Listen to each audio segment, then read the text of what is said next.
Have you ever wondered what goes into your favorite brand's digital marketing strategy? I'm Tara, the founder of TJ Creative Agency. And I'm Audrey, the Creative Marketing Director of TJ Creative Agency. Whether you're an influencer, a business owner, a content creator, or just an overall creative person, we'll teach you how to create the perfect social media strategy and build your brand online. So, Ariana, I would love if you could just kind of introduce yourself in your own words. Give the people a little bit of an elevator pitch. Yeah, absolutely. My name is Ariana and I'm in the LA community and I am a wellness entrepreneur. So I am the founder of Do Wellness and we are really changing the way that you manage stress with natural alternatives, and that's with kava-based supplements. And I myself am a kava, avid kava user, obsessed with it. It's changed my life because I am an anxious girly and it's done wonders for me. And that's my little spiel. Yeah. And you guys, this isn't like promotional at all, but I really do love your guys' product so much. We got in touch because we ran an influencer campaign for Do, and I had tried the product and now I'm buying it. I'm keeping stocked up on it. I put it in my morning coffee every day. It's just part of my routine now. Yeah, I love it. Thankfully, I have a closet full of just inventory. So anytime I need a bottle, I'm just grabbing a bottle and just taking it for myself. But you're like, I'm good. I'm I got a lifetime supply. Yeah, literally. You're like, that's actually why I got into it, because I would just have kava for life. Basically. So I would love to kind of jump into the story of starting Do Wellness. And obviously we'll start at the beginning. So what made you want to start Do Wellness? Well, to kind of touch on the whole anxiety and being a kava user myself, before I even had this idea, I was using kava myself to help with my own anxiety. And that was more so in a corporate work setting, social anxiety too, all of that, right? I discovered it, found it to be just amazing, something that I could use long term that was healthy and sustainable, rather than taking Xanax and then going to work or drinking wine to take the edge off. That for me wasn't sustainable, wasn't healthy long term. So with my own use of kava, I realized that there's not a lot of products out there on the market. There's just not a lot of other brands, or if there are, it's cheap ones on Amazon, that just really aren't going to cut it. It just tastes like shit, just wasn't working consistent, good quality. So that's where I just decided, hey, I want to make my own and make it perfect for me and what I want. And that's just kind of how the ball started to get rolling. And then once I realized that I could kind of expand on, hey, it's not just a product, and bringing mental health into it. So mental health is a huge part of what we do. We support mental health and give back. And after my brother passed away from suicide, it kind of changed my whole perspective on how to really care for your mental health and have that healthy lifestyle. So we tied that into the whole idea behind the business, and that's kind of how it got started. So it really came from a place of you using the product already and just finding a gap in the market, really, and saying, we can do this better. Yeah, exactly. Right. And then once I started kind of doing all my research and figuring out, okay, well, what's the first step? Cool. Now I want to create a product. Well, how do you do that? And I started doing all the research and looking into manufacturers and suppliers. Where do you even find all the ingredients? And it was hours and hours and hours of just Google research and trying to figure it all out. But it just kind of fell into my lap. I feel once I started it, everything kind of smoothly snowballed from there. And I found an amazing manufacturing company. They're based in New York City, which low-key want to go out there and make a trip out of it and go and see their faculty and everything. But that's kind of how that started. And then they were kind of a one-stop shop where they were going to help with the branding aspect. Of course, they helped with the formulation and putting together the formula. But I think just finding them is what gave me the confidence of oh, okay, I can do this. And then it started from there, and it just has been so fun ever since. So that was actually something that I wanted to really dive into, because I think for a lot of people that are I want to start a business, especially product-based businesses, it's very overwhelming. And I'm the type of person, for example, I'm assuming a lot of people are like this, but I'm the type of person that I might get these really big, grand ideas and I'm like, this would be great, blah, blah, blah. But then when I start thinking about actually doing it, I get really overwhelmed and I just shut down. And I think a lot of people are like that, where they're like, I have Mm-hmm.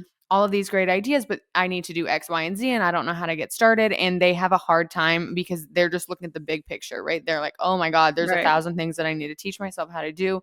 So I would love if you could kind of just really dive into that step-by-step process, like from when you had the initial idea to launching the business. Like, how did you find this manufacturer? How did you come up with the formula, the branding, like everything like that? Yeah. So first thing I want to say is like it definitely feels overwhelming at first when you have this idea and you're like, how in the world do I get from A to Z? But honestly, Right. it's like breaking it down into little like micro steps, into like little like phases, maybe you could say, and just trying to tackle one thing at a time. So like the first thing was finding a manufacturing company. Okay, how in the world do I do that? Resorting to Google, figuring it out. I think there's that site called like Thomas Net or something like that, where you can go and basically search like US wide of all the different manufacturing companies based off of keywords. So I went on there, searched the directory, found a whole list of manufacturers, and literally you have to call them, like call into them, make sure they have kava. Can they do what you need them to do? Or they can do it for you, but the minimum order quantity is like thousands and thousands of bottles. And as a, Yeah. small startup kind of like really passion project in the beginning, I was like, I can't order like thousands of bottles before I know this is going to work. But like I said, I ended up finding this manufacturing company just off of Google, just like deep in like the Google pages. Yeah. You're like, I was on page 6 of Google. Like, Yeah, like literally. And like, it's funny because now I search them, just try to like search their name. Like they're not easy to find. So I was very like deep into the Google searches, but they actually specialize in CBD. But I saw that they okay. had kava, and it was tinctures, gummies, capsules, like a whole bunch of like really cool stuff. And I was like, okay, like them, called on them. They had a lower minimum order quantity. They're very flexible with me. Like I was mentioning earlier, they're kind of like a one-stop shop. So they could also help to like source the ingredients. They have the lab and their chemists that are also there. So they're making it, Yeah. and then they're working with me to come up with the formula. So once I knew that I wanted to work with them, the next step was start sampling, start Right. figuring out like how you want to, what do you want to like, how do you want to make the product? And because I'm familiar with kava myself, I pretty much knew like what was going to be good or like not good in the sampling. Yeah. Um, but like I'm not a scientist, so I don't know all the Right. science behind like how to make kava tinctures. But throughout my research, it's like I found, there's really 3 ways to make a tincture, because kava, it's a plant. So you have to like grind it up, it becomes a powder. Well, then how do you take that powder and like make it a liquid and make it into a tincture format? So in order to do that, you can use either carrier oil, which is what we use, or you can mix it with alcohol, which then is extremely bitter. It tastes like shit. Like you're not supposed to mix alcohol with kava anyways. Or you can mix it Yeah. with vegetable glycerin and then just tastes like sugar syrup, and you just don't want that. Yeah. So in my research, found out, okay, carrier oil is going to be the best way about it. And then working with my manufacturing company again, we just started sampling different things, different oils, pumpkin seed oil, sunflower oil, MCT oil, even considered like olive oil, and pretty much just sampled something until I found the taste profile that I wanted. Because the huge thing for me is that I don't want it to taste like anything. I want you to be able to put it in your coffee, as you were saying, or just straight under your tongue, and like it doesn't taste horrible. Yeah. So it took probably, I would say 6, maybe 8 months of sampling different formulas until we nailed it down. And then once we nailed it down and I gave them approval, then it was, okay, now go into production. They're going to actually make all of these bottles. Then it went into the whole branding side of things. I'm like, okay, now I know that I can make a product and I can sell it, but what am I going to sell it under? What's the company name going to be? What, like, just everything to do with the brand. I ended up just within like my competitor research and looking at other brands within the wellness space. I found a few different websites that I really, really liked, and a few different brands that I really, really liked. And within like looking at them, I found out who their designer was pretty much. And I reached Yeah. out to their designer and was like, hey, like, I love your work. this is my idea. This is what I'm trying to do. Can you help me? And I ended up working with them. And just the branding alone, I want to say was another 9 months. 9 months of Wow. coming up with a company name. Like, what's the name going to be? What's the product name going to be? What's the brand color? The color's going to look like, the logo, that whole visual identity, but then the website design, right? Then you have to think Yeah. about the website, the creative direction for the website. Then you have to think about the photo shoot. You need photos for the Right. website, all of this stuff. So it just kind of like was one thing after the other. Then you have to think about like your email marketing. Okay, this is all stuff that I didn't even think of in the beginning. And as I'm doing it, I'm like, oh my gosh, like you can't just write the copy for your own website, for example, for your own emails. You have to hire a copywriter. Like all of these things came up throughout my journey. But yeah, and then thankfully my brand design team, they helped with the design part of it. They helped with the website. So again, kind of like one-stop shop with them. They had a really amazing referral for all of the marketing copy that I needed. So that was amazing. And then it just came to the launch. And now like with the launch, it's pretty much, I like to say we're like a social media based company because that's primarily where we are. So I don't know if that answers your question, but that's kind of the whole it totally journey. does. How long did that entire journey take you? Like from conception to launch? So the idea came May of 2021, maybe like April 2021. Okay. And we launched September 28th of 2022. Okay. So like a year and a half-ish. Yeah. Mm-hmm. Cool. Mm-hmm. And I'm curious, what did your background look like before you got into this? Like, I think that's another kind of barrier to entry that a lot of people feel. I don't know if it's true, but I think a lot of people feel that, where they're like, I don't have any experience like building a business, or I don't have, I'm not an entrepreneur or whatever, like these kind of lies that people tell themselves. So what did what were you doing before you started this? Yeah, I'm a corporate girly. So I was working in sales and corporate. And I would say there's a lot of transferable skills. I mean, even as an entrepreneur with a product-based brand, like I'm selling my product. So a lot of what I learned and what I knew in corporate America, I can now use today, but I don't think that you need any certain experience. I don't think you need to have like that certain background to become an entrepreneur, to start your own business. You really truly figure it out as you go.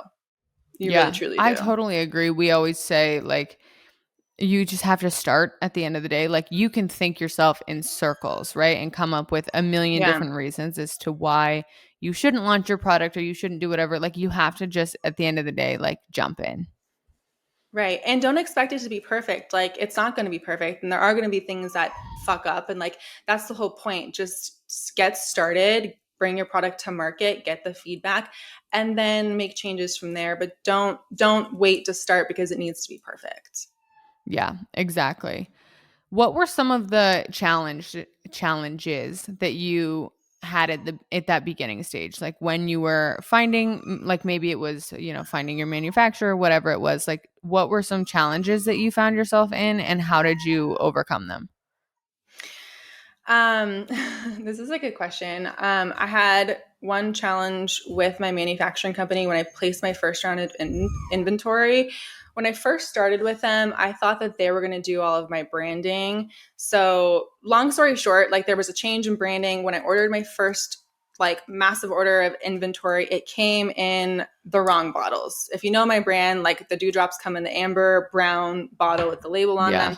And I got all of my inventory in matte black bottles. And this was like and you're the like, Friday. This is the vibe. No, I was like, this is not at all. This is like not on brand. But I got this shipment on a Friday afternoon. And that coming up Tuesday was my brand photo shoot, where like literally I was taking photos for like website photos. I'm like, what in the world am I supposed to do with all these black bottles?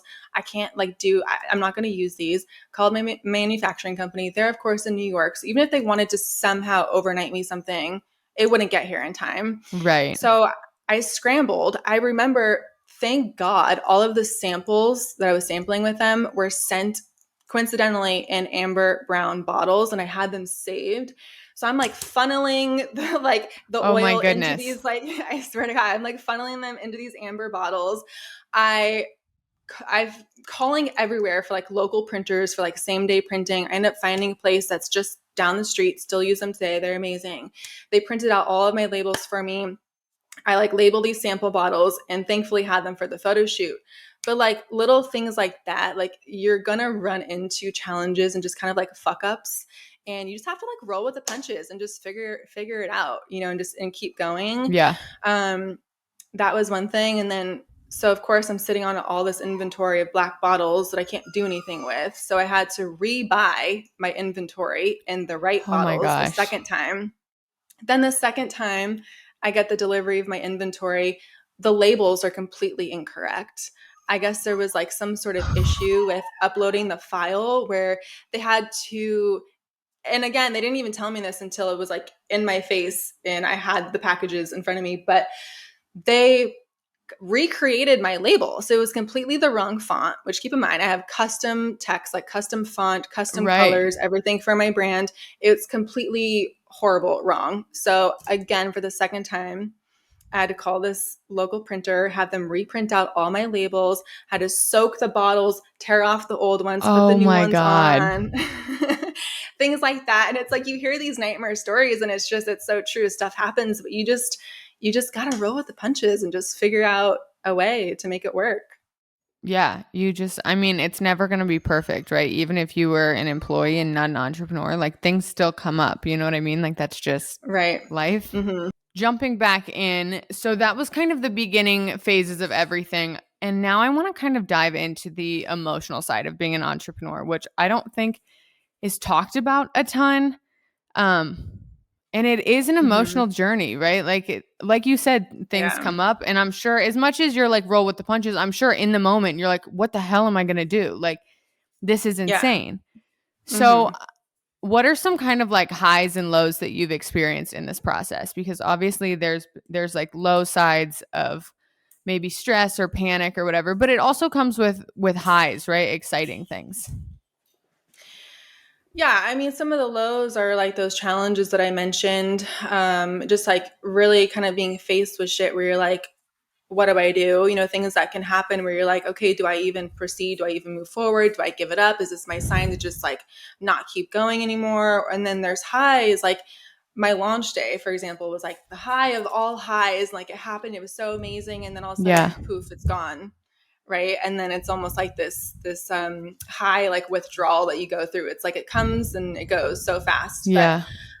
But yeah, it's not easy being an entrepreneur. And I think a lot of people think it's like, this glamorous thing, like, oh, you get to make your own schedule, yada, yada, yada. And no, there's a lot of ups and there's a lot of downs, but just like for me, I'm so emotionally connected to the mission behind what I'm doing and this company, this business, this brand that I'm building, where it's like anytime I think, oh fuck, is this when I give up? I'm like, fuck no, it's not when I'm going to give up. You have to just be really connected to your why and like why you're doing this. And that's what's going to fuel you to keep like showing up and staying motivated through all those ebbs and flows and ups and downs. Yeah.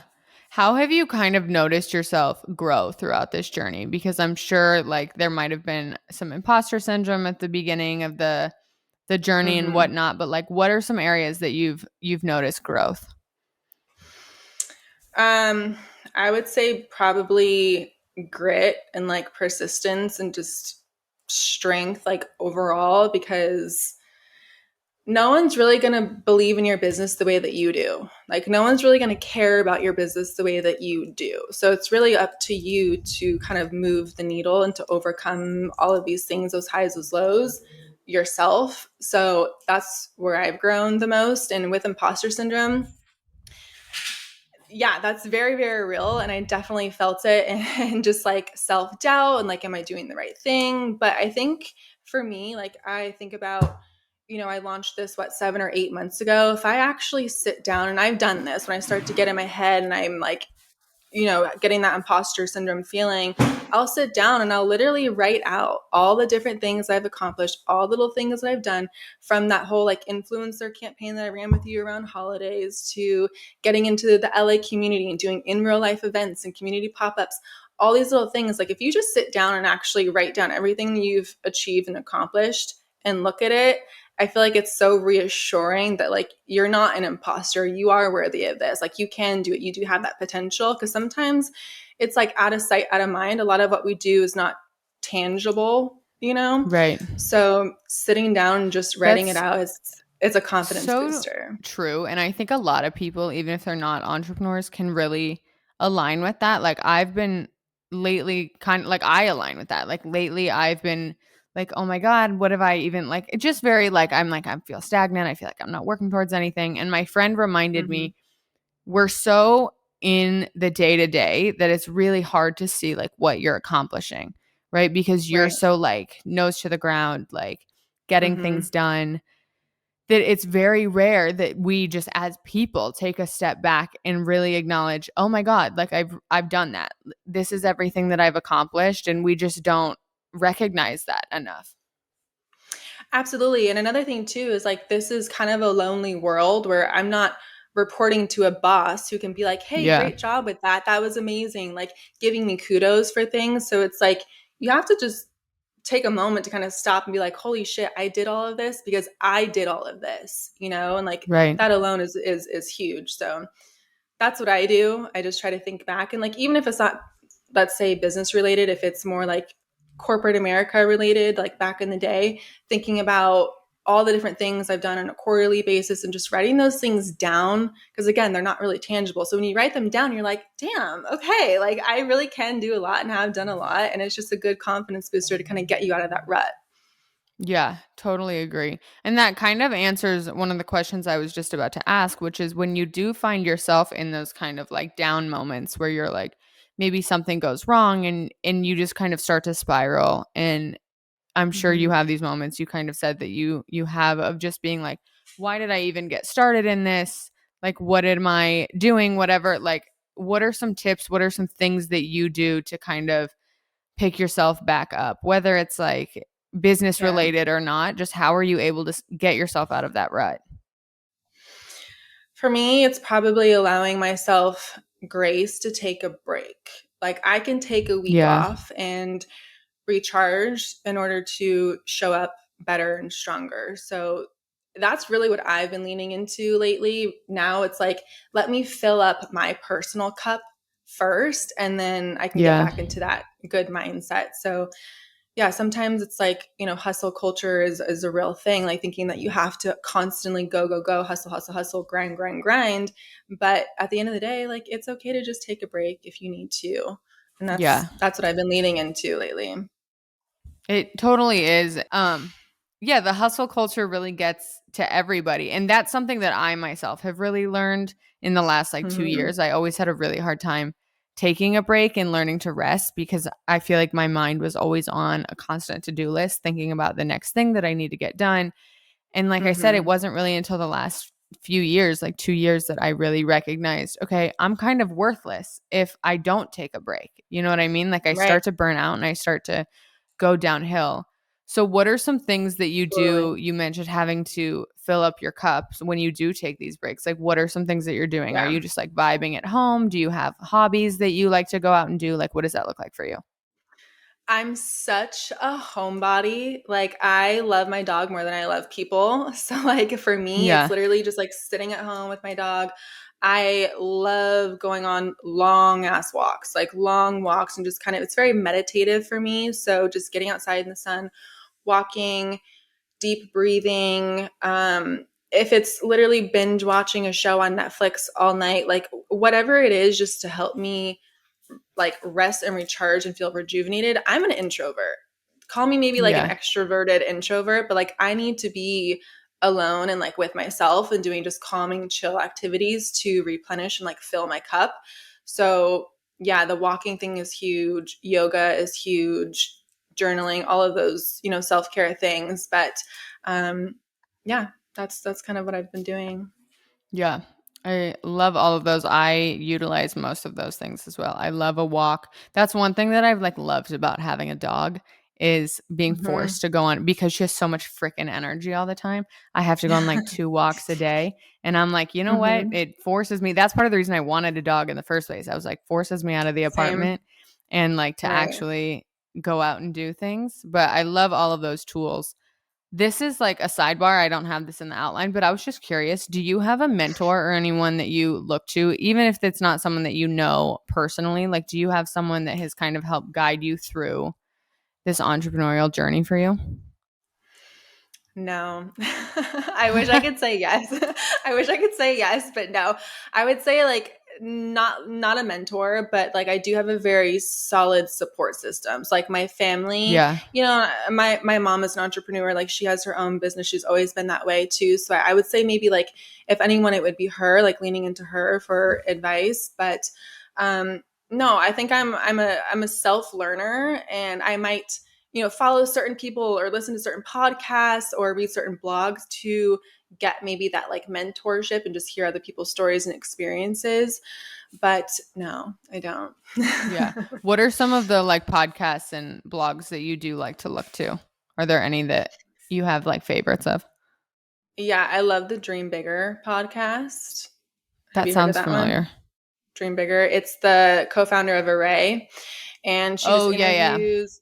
Yeah, she interviews different people, like other founders, and they'll kind of talk about like their journey with starting a business and kind of some of their challenges and things that they overcame and learning lessons. And I just love listening to those because anytime that I feel maybe like I don't want to say second guessing myself, but anytime I feel not motivated with what I'm doing, it's motivating to hear that and like, okay, it normalizes the struggle, it normalizes the growth, and like you can be hard on yourself sometimes because you start this and you want to get to the end all be all of like success, but people forget that like it's steps to get there. And so when you're in the Right. middle of it, you're not quite successful yet. It's you can feel not so motivated. So I love listening to other like founder interviews. Those always get me motivated.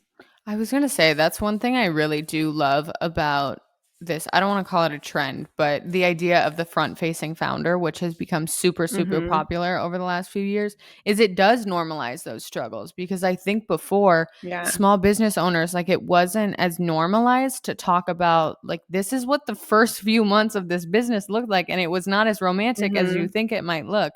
So I think that is Right. one really great thing about people. Also just like the trend if you will of vulnerability online. People are a lot more willing Right. to share their stories, which always ends up helping people in the end, you know?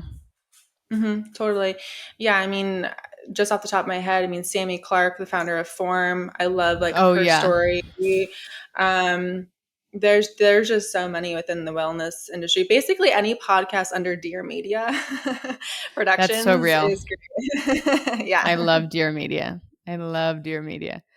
yeah. Okay, I want to pivot a little bit to work-life balance because this is one of the one things that I think Tara and I butt heads about work-life balance. Like I said, Tara and I, if you listen to our episode about boundaries, you can kind of hear us butt heads and like not see eye to eye. It's really the one place. And it's because her thought process is as an owner, as a founder, it's hard to create boundaries when your business is basically your whole life, right? You're so focused on it.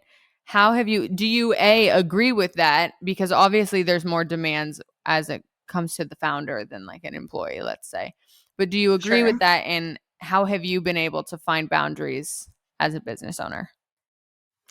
Yeah, I mean, I would agree. I would agree with that. I would say though that like some people say when you start a business, you work like 24/7, 7 days a week. It's like constantly go, go, go, go. Yeah. But I don't agree with that. Like Yeah. I guess I'm very good with splitting up my time. Like I just know that every day when I wake up, I'm probably not even going to start work until 10 if not 11 a.m. sometimes later because my mornings are for me. Like I wake Right. up, I work out, I'll go on a walk, shower, get ready, take care of the pup, and then I can sit down, and then I can focus on work. And then I always like to take my breaks from like 3 to 6. That's like my chill hours, just kind of turn off. Yeah. And then I'll get like my like second wind in the evening. But I'm very strict with like my personal boundaries, probably more personal boundaries than work boundaries. I just know that Yeah. I prioritize sleep. I prioritize movement, like getting outside. I prioritize spending time with family. And I know that if I do those things first, that then I can show up better for my business. So Yeah. I try not to burn myself out with just constantly focusing so much on the business. I know that if I give to myself more first, that then I can do better business wise. Yeah. 100%. That you actually answered my next question perfectly, because I was going to ask, what are some like self-care things? What are some practices that you have in order to show up as your best self in your business? But you answered a lot of that. So Yeah. instead, I'm going to pivot. What does your morning routine look like? Because you said your morning is like very sacred Yeah. to you. Well, now that I have a dog, it like totally changed. But my mornings, Yeah. I've always been somewhat of a morning person. I'm up at 5:30, and I am the person that drinks coffee on an empty stomach. So sorry, all my like gut friendly girlies that say you can't do that. I do. I love to just have my coffee. I sit in silence. Like I love the mornings because it's quiet. Like no one's up Yeah. yet. You're in control. I'm in control of my day before things happen, and then your schedule's all messed up and rearranged. So it's coffee, it's quiet time. I take care of the pup, get her fed, bring her to school, and then I go to the gym and I'll do whatever my workout is, and then I go for a walk outside. And I love to just be outside. I'll listen to a podcast or music. I'll go sit on the sand. I'm fortunate enough I live right here at the beach, so I can literally go and like ground my feet in the sand and listen to the water and just be Yeah. right That's so there. nice.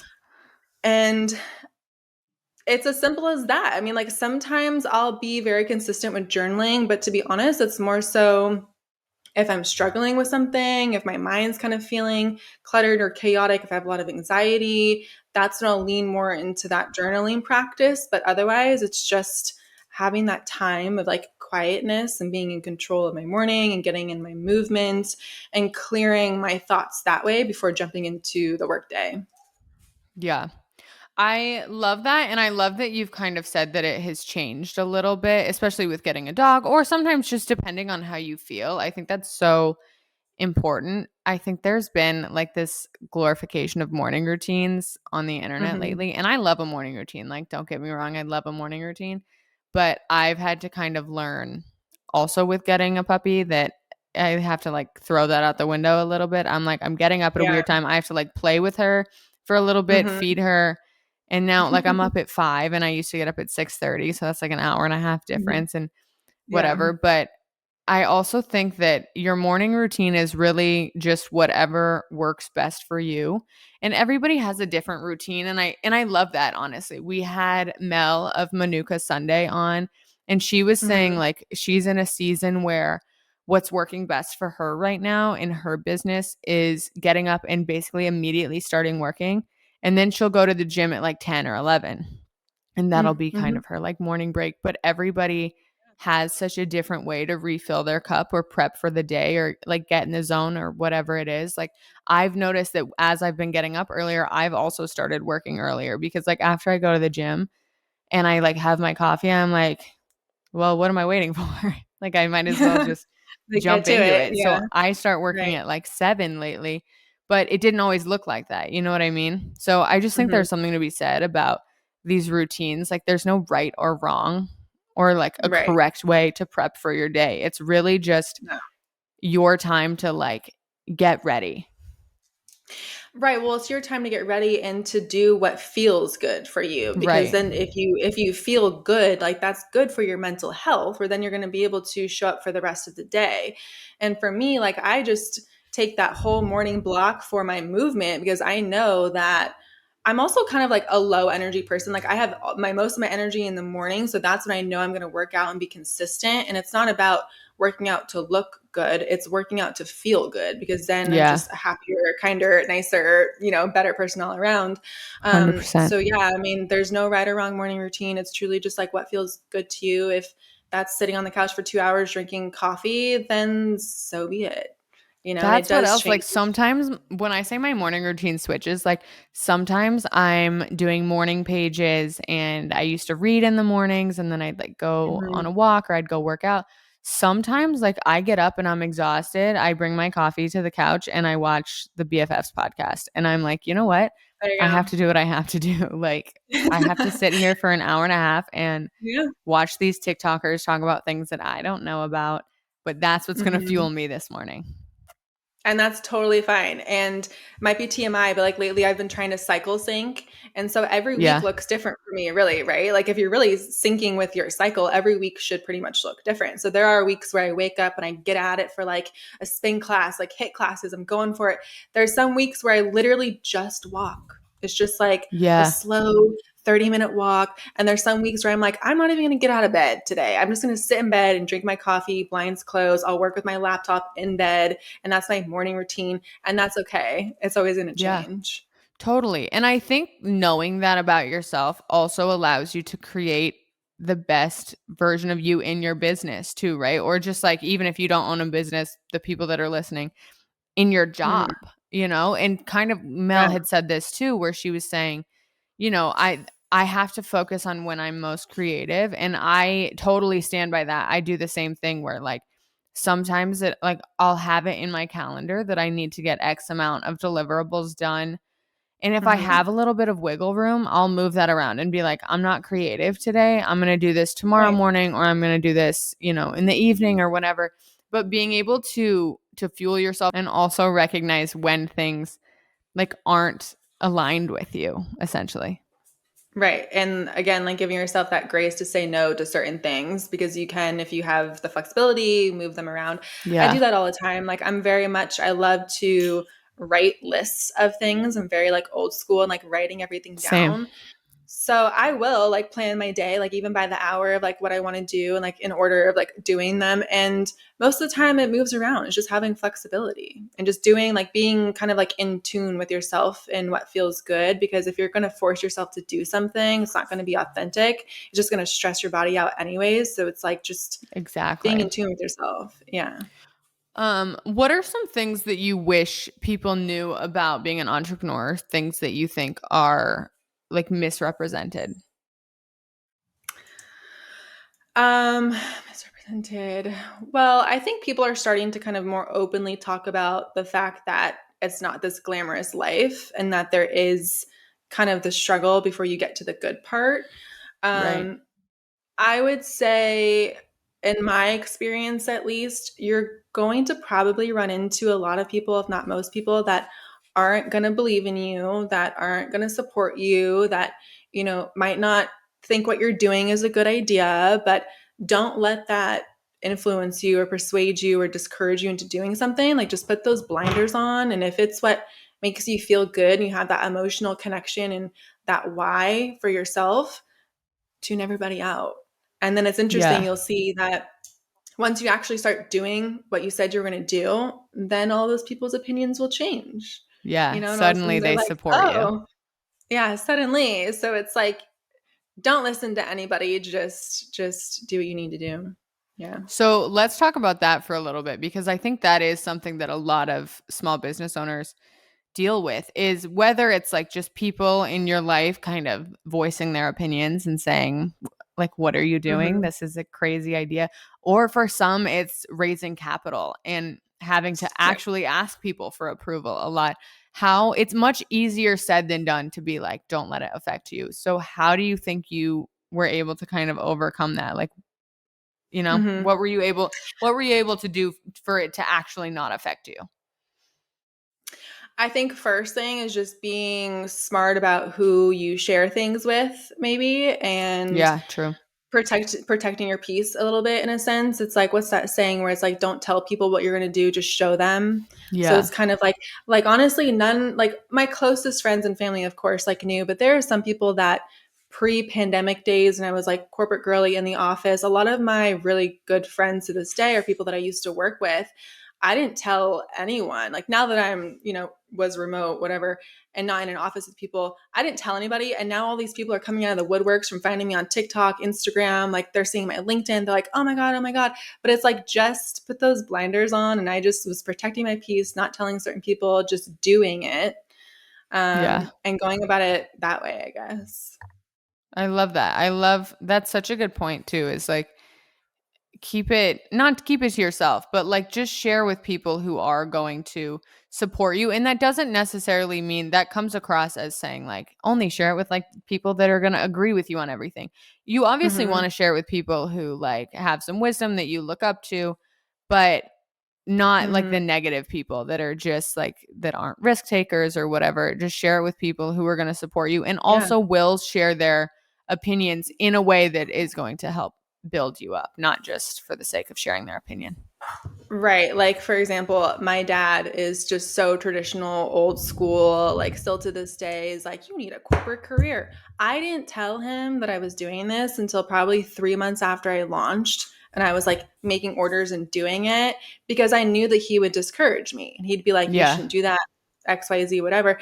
And I love my dad. Like he's a huge influence in my life. So that's a prime example. I literally didn't tell him because I knew that it would just get in my ear. You just have to. I totally feel that. My dad can be, I love my dad, but I don't even have an example, but I would be the same way. If my dad doesn't approve of something, I have a really hard time being like, no, I'm going to still do it, Yeah, totally.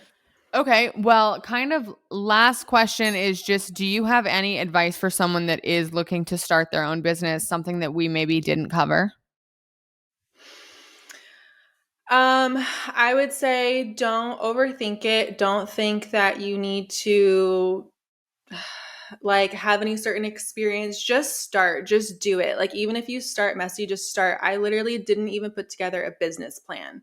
I just took one step and then another and then another. You put one foot in front of the other. If you want to do it, go for it and just be okay with starting messy and not being perfect. But if it's something that you want to do, just absolutely do it. Such a good point. Be okay with it being messy. Like it doesn't have to be completely laid out for you. And finally, where can everybody find you? Yes, you can find me on Instagram at dowellness.co, and do is spelled DEW, and TikTok as well, dowellness.co. Perfect. Well, thank you so much, Ariana. I loved this conversation, and we will talk to you next week. Thank you. Bye.